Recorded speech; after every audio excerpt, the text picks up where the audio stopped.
Hi, Mox here. In my view, quite often Kung Fu degenerates into this almost cult-like atmosphere where people don't think for themselves. It's a lot of, oh, my master says this. Oh, well, my master says this. I want my students to think for themselves, evaluate what is real. Kung Fu shouldn't be a matter of blind faith or what you believe. It should be more about what you can do. So, having said that, in this series of videos I'd like to look at one of the biggest criticisms of Wing Chun from outside our style. Is there any truth in it? And that criticism is, oh, Wing Chun, they're those guys with the little pity-pat punches, can't knock anyone out. Or Wing Chun, those guys with the slappy hands, no power, can't hurt anyone. Now this is very, very strange because on the one hand, us within Wing Chun, we think we're the close-in fighting guys. We think we're all about the 1-inch power, close-range knockout, all of that. And yet on the other hand, our critics say, hey, no power, can't feel anything. That's a big, big difference between the 2 points of view. So is there any validity in the criticism about Wing Chun and our punches? Let's have a look at what's going on. So Wing Chun punching, everyone starts the same way, along the center line, elbow down, got the body behind it, but most people will probably start off using a little bit of muscle. No harm done, everyone thinks. Probably not. And at this sort of range, you can generate quite a lot of power. Tobias here is a strong guy. I want you to do Wing Chun punch, elbow in, but feel free to use as much muscle as you like. Hit away. Okay, pretty good punching, pretty good punching. But what happens if we change just a few of the variables? Can he still deliver the same degree of force? Let's find out. Okay, let's change the variables a little bit, and now we're in a confined area. Be a phone booth, but hey, even Superman can't find a phone booth these days. So, here we are simulating, you could call it a nightclub environment. We are really close, and we can't even take a step back because of the crowd. We are in this far. Now, Tobias, who can generate a strong Wing Chun punch using his muscles from the distance that we saw earlier on. What about at this sort of range? Can he still do the same? So the same thing, we're in this situation, maybe I'm going to swing at you, got a bottle.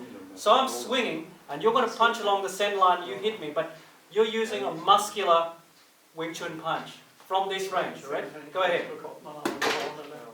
Harder? Okay. Not bad, but you can see quite a difference in force now that we've changed the variables and brought it in close. My turn. Okay.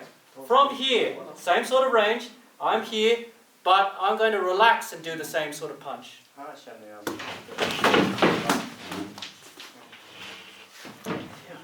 Okay, I think that's a wrap. That wasn't. So you can see, if you change a few variables, the ability to generate punch, power in the Wing Chun punch goes down quite dramatically. Out here using muscles, not bad. I can fool myself into saying I'm quite powerful. But the moment the opponent comes in, which is where we're supposed to operate, close in fighting and all of that, suddenly our ability goes down. That's strange. Now Anton is smaller than me, but even if I try and use my muscles against someone smaller than me here, he's leaning his whole body weight in. When I try and do the punch, I might just be able to do it, but not easy. But if I relax, he's leaning in, I can still drive my force into him, no matter how close he is. So Wing Chun punch, it's our primary weapon. But what is the nature of this weapon that we are practicing on all the time? Quick movie reference, because I always have movie references.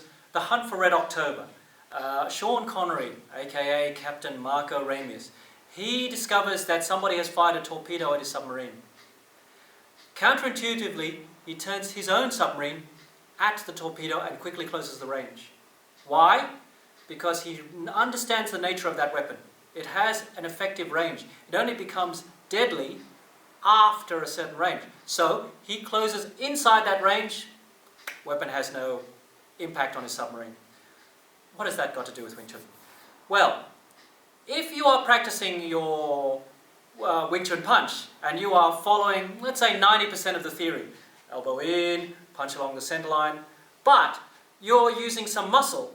So 90% of the theory, unfortunately, 100% ineffective in many circumstances. If you're using your muscles then, as we've seen in the demos today, you have a very good effective range if I hit a target somewhere around there. But as the target starts to come in, power drops off dramatically. So that it gets around here and suddenly your punches, as our critics say, become little pity-pat punches, no power. This is very, very strange for a close-in fighting style. If you are practicing your punches with muscles, what you're saying is, I'm a close-in fighting guy. Come in close, but not too close.